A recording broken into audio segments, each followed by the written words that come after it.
नमस्कार मित्रांनो, मी राजा केतकर तुमचं 7 राउंड्स इन्फोटेनमेंट मध्ये स्वागत करतो।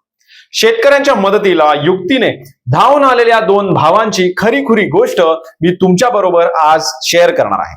कोल्हापूर जिल्ह्यातील गगनबावडा तालुक्यात फणसाच्या अति उत्पादनामुळे शेतकऱ्यांचं मोठं नुकसान होत होतं। ओव्हर प्रोडक्शनमुळे दर घसरले, कमी झाले आणि म्हणून काढणी व ट्रान्सपोर्टचा खर्चही निघत नव्हता। ही गोष्ट तिकडच्या शेतकऱ्यांसाठी एक मोठी समस्या बनली। पण या समस्येवर मात करण्यासाठी पवार कुटुंबातील दोन भाऊ तेजस आणि राजेश यांनी खूप विचार केला, रिसर्च केला आणि मग फणसापासून चिप्स आणि फणस पोळी बनवण्याचा व्यवसाय सुरू केला। यामुळे काय झालं की शेतकऱ्यांना एक स्टेडी इन्कम सोर्स मिळाला आणि ग्रामीण भागात रोजगाराच्या संधी निर्माण झाल्या।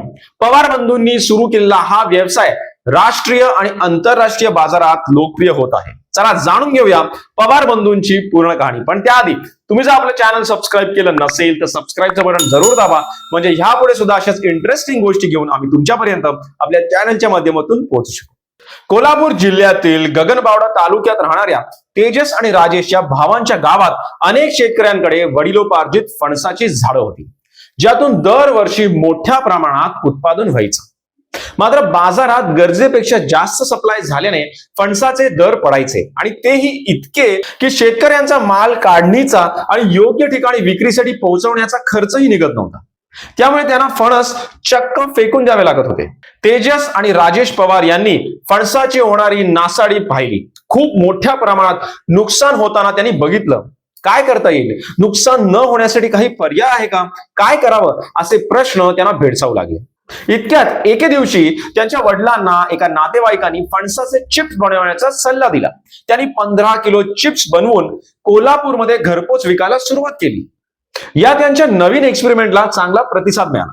चांगला रिस्पॉन्स मिळाल्याने आणि over period of time demand वाढल्याने 2023 मध्ये ITI पूर्ण केल्यानंतर तेजसनी हा व्यवसाय मोठ्या स्केलवर नेण्याचा निर्णय घेतला। डिमांड वाढल्यानंतर मॅनपॉवर कमी पडू लागल्यानंतर त्याने चिप्स कापण्यासाठी आणि पॅकेजिंगसाठी आवश्यक मशिनरी खरेदी केली। मग त्यांनी त्यांचं लक्ष वळवलं रॉ मटेरियलच्या सप्लायकडे। व्यवसाय वाढवण्यासाठी शेतकऱ्यांशी समन्वय साधणं आणि कच्च्या मालाचा पुरवठा सुनिश्चित करणं महत्वाचं होतं। फणसाची झाडं उंच होतात। फणसाचं वजन 30 ते 70 फूट उंच झाडांवरून फणस काढणं आणि चिकट लॅटेक्समुळे हे काम कठीण आणि खर्चिक होतं। लोकल शेतकऱ्यांना हे खूप कठीण जायचं आणि म्हणून बरेच शेतकरी ते काढतच नव्हते। पवार बंधूंनी एक एक्सपर्टची टीम तयार केली आणि लेटेस्ट इक्विपमेंटचा वापर करून फणसाची तोडणी सुरू केली।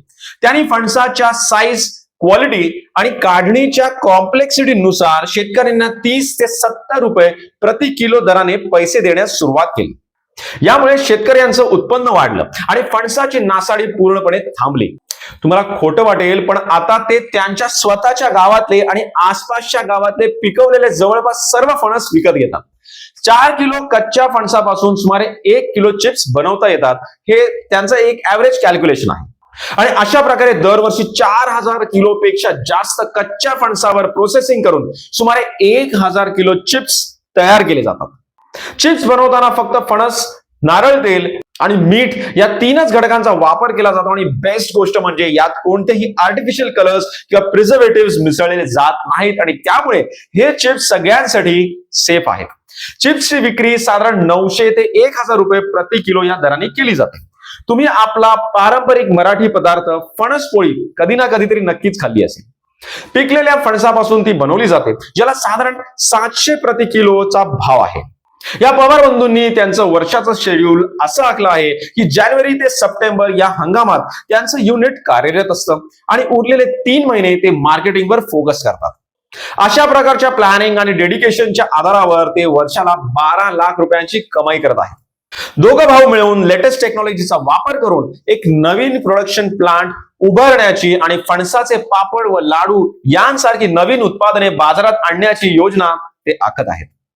मित्रांनो, तुम्हाला कदाचित माहित नसेल पण फणसाचा वापर मांसाहारी पदार्थांना पर्याय म्हणून केला जात आहे। एवढंच नाही तर व्हीगन आणि ग्लुटेन फ्री आहाराची वाढती मागणी या क्षेत्राला चालना देत आहे। फायबर, विटॅमिन्स आणि अँटीऑक्सिडंट्स यासारख्या पोषक तत्वांबद्दल जो लोकांमध्ये अवेअरनेस निर्माण झाला आहे, त्यामुळे या फळाच्या मागणीत वाढ होत आहे.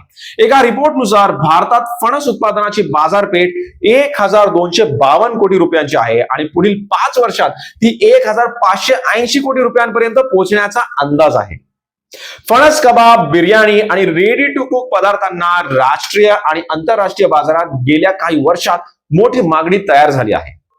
या सगळ्याचा पवार बंधूंनी सुरू केलेल्या व्यवसायाला खूप खूप फायदा व्हावा अशी मी प्रार्थना करतो.